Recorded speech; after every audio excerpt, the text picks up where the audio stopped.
오늘 함께 보실 말씀은 스바냐 성경 2장 4절부터 15절까지를 보겠습니다.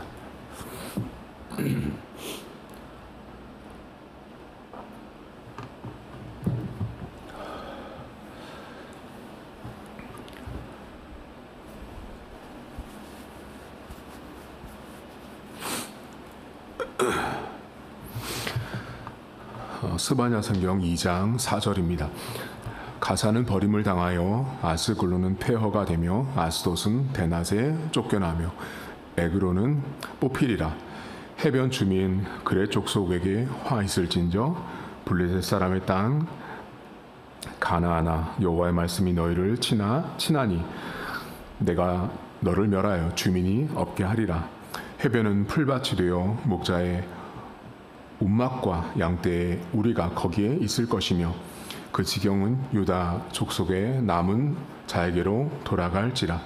그들이 거기에서 양떼를 먹이고 저녁에는 아스글론 집들에 누우리니 이는 그들의 하나님 여호와가 그들을 보살피사 그들이 사로잡힘을 돌이킬 것임이라.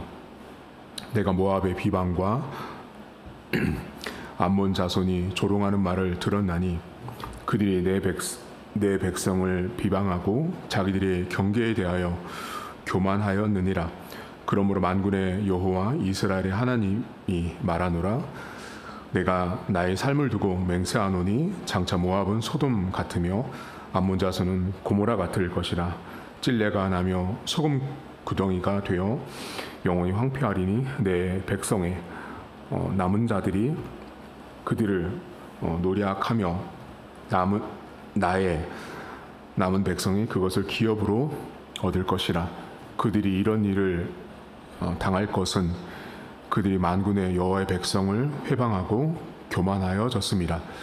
여호와가 그들에게 두렵게 되어서 세상의 모든 신을 쇠약하게 하리니 이방의 모든 해변 사람들이 각각 자기 처소에서 여호와께 경배하리라. 구스 사람들아 너도 내 칼에 죽임을 당하리라. 여호와가 북쪽을 향하여 손을 펴서 아수르를 멸하며 니느웨를 황폐하게 하여 사막같이 메마르게 하리니 각종 짐승이 그 가운데에 때로 누울 것이며 당아와 고슴도치가 그 기둥 꼭대기에 깃들이고 그것들이 창에서 울 것이며 문턱이 적막하리니 백향목으로 지은 것이 벗겨졌음이라. 이는 기쁜 성이라 염려 없이 거주하며 마음속에 이르기를 오직 나만 있고 나 외에 다른 이가 없다 하더니 어찌 이와 같이 황폐하여 들짐승이 엎드릴 곳이 되었는고 지나가는 자마다 비웃으며 손을 흔들리로다. 아멘. 오늘 스바냐 성경 2장은 제목이 열방, 이스라엘 백성을 중심으로 한 주변 나라들의 그 심판에 대한 예언을 오늘 스바냐 성경이 말씀을 하고 있어요. 오늘 본문에 보면 여러분 가사나 에스골론 이런 지역은 그러니까 이스라엘 땅을 기준으로 그 지중해 연안에 있는 블레셋 땅에 있는 각각의 이 도시들을 말합니다. 그래서 오늘 성경에 보면 성읍에 사람이 없다라는 말은 그 도시 자체가 멸망한다라는 말씀을 하고 있는 거예요. 여러분 생각해 보세요. 우리가 지금 살고 있는 곳이 도시잖아요. 도시에 사람이 없다고 생각할 때는 가장 공포스럽죠. 왜냐하면 사람이 없는 곳에 아무도 몰지 않는 차, 아무도 들어가지 않는 건물 이런 것들을 상상해 보면 가장 적막한 곳이 된다라는 거죠. 하나님께서 그 당시 이 도시들을 그렇게 진멸하겠다라고 말씀을 하세요. 그런데 오늘 특별히 본문에 보시면 이 모압과 암몬에 대한 이 예언이 등장을 하거든요. 근데 이 모압에 대한 이야기를 할 때 하나님이 이 이방 나라들을 이 진멸하는 이유는 가장 대표적인 건 결과적으로 이제 우상을 숭배하는 모습들이 있어요. 그런데 오늘 본문에 보면 이 모압이란 나라가 하나님의 백성에서 이 어떻게 행동했는지가 이 등장을 해요. 근데 그 어떻게 행동한 그 행동 때문에 결국 너희들은 진멸받는다, 심판을 받는다라는 이야기가 등장해요. 오늘 그 부분을 좀 여러분이 보셔야 되는데 8절을 보세요. 여러분 2장 8절에 보면 이런 말씀이 나옵니다. 내가 모압의 비방, 자 이게 비방이 나오고 비방과 암몬 자손이 조롱하는 말을 들었나니 그들이 내 백성을 비방하고 자기들의 경계에 대하여 교만하여졌느니라.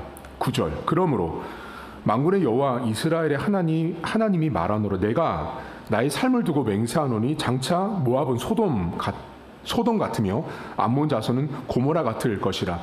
찔레가 나며 소금 구덩이가 되어 영원히 황폐하리니 내 백성의 남은 자들이 그들을 노략하며 나의 남은 백성이 그것을 기업으로 얻는다라는 말씀을 하세요.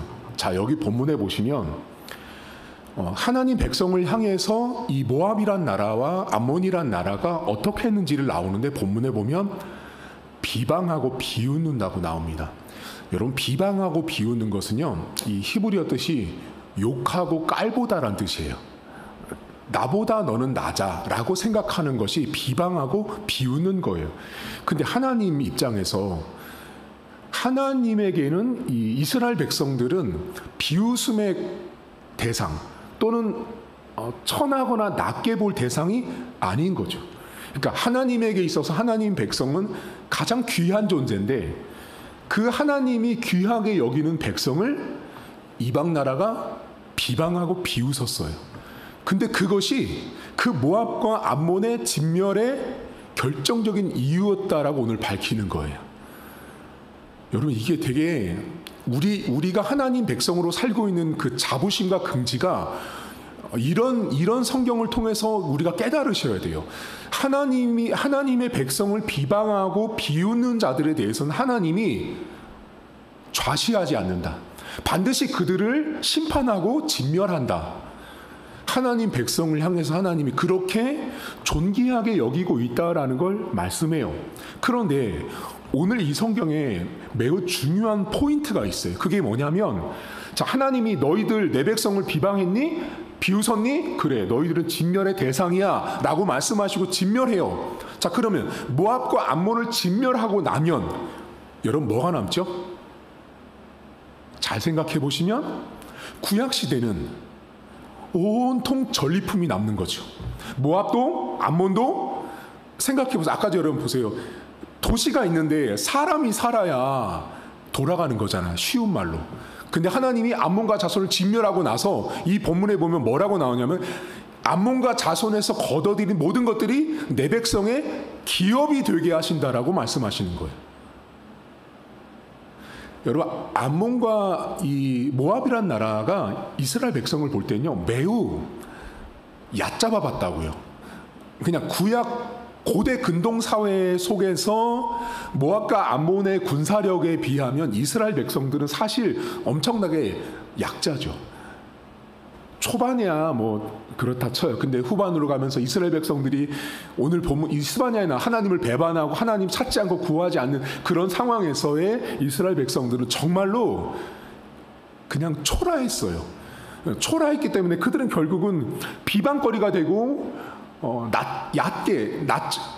얕잡아 보는 대상이 되는 게 이 하나님 백성이었는데 하나님이 그런 모압과 암몬을 심판하고 내 백성이 너희들 것을 취하게 하신다라고 말씀을 하세요. 근데 오늘 본문에 여러분 하나님이 그 이스라엘 백성을 향해서 표현한 말이 나오거든요. 그게 뭐냐면 남은 내 백성이에요. 남은 자들. 자, 여기 이 남은 자라는 이 표현은 여러분 구약 성경과 신약 성경을 연구할 때 매우 중요한 어휘예요. 남은 자라는 이 단어 하나로 석박사 논문이 나온다고요. 얼마나 중요한 단어인지 아시겠죠? 남은 자라는 영어 성경에 뭐 렘넌트라고 해서 나오지만 매우 중요한 개념이기 때문에 이 단어를 가지고 연구해서 석사가 되고 박사가 되는 이 단어가 남은 자예요. 자, 그런데 하나님께서 모압과 암몬 백성이 볼 때 이 하나님 백성에게 남겨진 자들이 있죠. 예를 들면 여러분들이 잘 아시는 것처럼 바벨론 포로로 끌려갔을 때 포로로 끌려간 자들이 있었고 남아있는 자들이 있었다라는 거죠. 그럼 여러분 열방이 볼 때 나라가 망했는데 나라가 망한 상황에서 남겨진 자들에게 뭐를 사실 기대해요? 힘도 없고 능력도 없고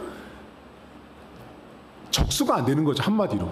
그러니까 성경엔 이 남은 자는 매우 소수고 적은 자고 힘이 없는 자처럼 보여지는 거죠. 그런데 오늘 여러분 읽은 이 스마냐 성경의 남은 자를 해석할 때 열왕기하와 이사야 성경, 본문으로 치면 열왕기하 19장 31절, 이사야 성경 37장 32절, 다시요, 열왕기하 19장 31절, 이사야 37장 32절, 여기에 오늘 스바냐 선지자가 사용하고 있는 남은 자 개념이 아주 오래전에 이미 등장했어요. 근데 이 남은 자 이야기를 할 때 하나님이 놀랍게 그 남은 자를 이야기하는 성경 구절 안에 하나님이 말씀하신 하나님의 메시지가 있어요. 그게 무슨 말이 지금 말씀드린 이 두 개의 성경 본문에 등장하냐면, 남은 자가 살아서 하나님의 축복을 받고 남은 자가 오늘 본문처럼 다른 나라의 기업을 얻는 그 모든 일은 본문에, 이 두 개의 본문에 뭐라고 공통점으로 나오냐면 여호와의 열심으로 인하여 남은 자가 이러이러한 삶을 살 것이다 라고 나와요. 다시 말하면 모압이나 암몬이 바라볼 때는 이 남은 자는 매우 빈약한 자들인 거죠. 근데 그 빈약한 자들을 기업을 얻고 하나님이 내 백성을 비방하고 욕한 자들을 심판하신 이후에 남은 자가 누리는 축복이 된 이유는 남은 자 때문에 된 게 아니라 성경은 여호와의 열심 때문에 남은 자가 지금 누리고 복을 얻었다라는 거예요. 여러분, 성경에 여호와의 이 열심, 니카흔이라는 히브리어가 쓰이거든요. 그 열심이라는 말은 뭐냐면 내 안에 이 감정적인 표현인데, 내가 어떤 사물이나 물건이나 어떤 대상을 너무너무 가지고 싶어가지고 그 가지고 싶은 감정의 가장 끝지점, 가장 끝에 도달해 있을 때 쓰는 말이 니카흔이라는 히브리어 열심이란 말이에요. 그러니까 지금 보시면 하나님의 열심이 남은 자로 하여금 모압과 암몬의 것을 기업으로 얻게 했다라는 건 무슨 뜻이냐면, 자, 내 백성을 비난하고 욕한 모압과 암몬의 것을, 그걸 하나님이 가지려고 하는, 내 백성의 기업으로 되게 하려고 하나님의 그 감정의 끝지점이 최고조였다라는 거죠. 그럼 여러분 생각해 보세요. 모압과 암몬이 볼 때는 매우 보잘것없는 백성이거든요, 남은 자들은. 근데 하나님이 볼 때는 최고의 것으로, 최고의 지점에서 취해서 너희들이 그렇게 얕잡아보고 욕하고 비방하는 내 백성에게 그것을 주고 싶은 하나님의 그 높으신 끝지점을 비교해 보시라고요. 모압과 암몬은 매우 낮게 보지만 하나님은 가장 끝지점에서 저들의 것을 취해서 내 백성에게 주고 싶어 하시는 하나님의 열심을 보시라는 거예요. 여러분, 오늘 하루도 저와 여러분이 남은 자라는 믿음이 있으셔야 돼요. 여러분 여쭤보세요. 여러분이 세상 앞에서, 하나님 앞에서 여러분이 큰 자예요? 아니요. 우리 모두는 작고 먼지만도 못한 작은 자라는 거죠. 하나님이 남겨줘서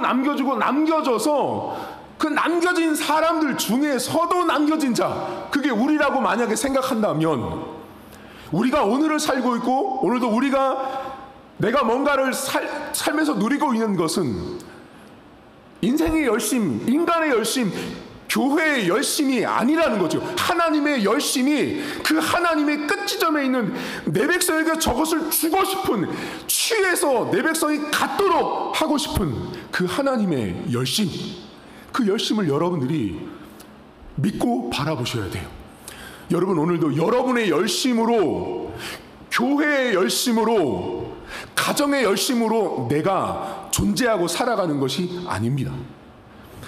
하나님 백성은 하나님의 열심 때문에, 그 하나님이 뭐든지 최고를 취해서 내 자녀에게 주고 싶은 아버지 된 하나님 마음 때문에 오늘 이 남은 자 같은 작고 작은 내가 오늘을 살 수 있다라는 것입니다.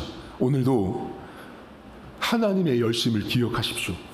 그 하나님의 열심이 존재하고 있기 때문에 교회가 존재하고, 그 하나님의 열심이 너무나 극진하고 높기 때문에 여러분의 생명과 여러분의 가정과 여러분의 일터가 존재한다라는 걸 기억하십시오. 모압과 암몬이 볼 때는 남은 자들은 비방거리고 욕밖에 들을 수 없는 나약한 자들이었지만, 하나님 눈에는 내가 열심을 내서라도 저것을 취해서 너무나도 주고 싶은 백성이 남은 자였다라는 사실입니다. 저와 여러분 오늘도 남은 자 중에 또 남은 자라는 사실을 기억하시고, 그리고 내가 그렇게 오늘을 살 수 있는 건 하나님의 그 열심, 하나님이 나를 향한 그 정열과 열정 때문에 내가 오늘을 존재하고 내 교회가, 내 가정이 살아가고 있다라는 믿음으로 오늘 하루를 출발할 수 있기를 주님의 이름으로 축복합니다. 하나님 아버지, 사람이 아무리 열심을 내도, 교회가 아무리 열심을 내도, 가정이 아무리 열심을 내도, 일터에서 아무리 열심을 내도 하나님의 열심을 믿지 않는 자들에게는 다 무용지물입니다. 아무리 인간의 열심을 자랑한들 하나님의 열심을 믿지 않고 하나님의 열심이 내 인생 가운데 펼쳐지지 않을 때는 그 무엇도 남은 자가 되었든 남지 않은 자가 되었든 누리고 받을 수가 없는 것입니다. 모압과 암몬이 볼 때는 이스라엘 백성들은 비방거리요, 얕잡아보는 약하고 약한 존재일 수밖에 없었습니다. 하지만 하나님의 눈에는 그들에게는 내가 열심을 내서라도 가장 좋은 것을 저 백성에게 줄 수밖에 없는 하나님의 백성이었습니다. 하나님, 남은 자로 내 가정이, 내 직장이, 우리 교회가, 나의 신앙생활이 존재하는 것은 하나님의 열심 때문인 것입니다. 이 새벽에 이 자리에 나와서 예배를 드리고 설교를 듣고 있는 것 역시도 내 열심이 아니라 하나님의 열심이 나를 움직였다라는 사실을 믿음으로 고백하게 하시고, 내 열심으로 신앙생활하는 것이 아니라, 교회의 열심으로 교회가 성장하는 것이 아니라, 하나님의 열심이 오늘도 하나님의 때와 조건을 따라서 그 열심의 시점들이 만들어지고 있음을 믿음으로 바라보는 하루가 될 수 있도록 은혜를 베풀어 주옵소서. 감사드리며 예수님의 이름으로 기도하옵나이다. 아멘. 하늘에 계신 우리 아버지, 아버지의 이름을 거룩하게 하시며 아버지의 나라가 오게 하시며 아버지의 뜻이 하늘에서와 같이 땅에서도 이루어지게 하소서. 오늘 우리에게 일용할 양식을 주시고 우리가 우리에게 잘못한 사람을 용서하여 준 것 같이 우리 죄를 용서하여 주시고 우리를 시험에 빠지지 않게 하시고 악에서 구하소서. 나라와 권능과 영광이 영원히 아버지의 것입니다. 아멘.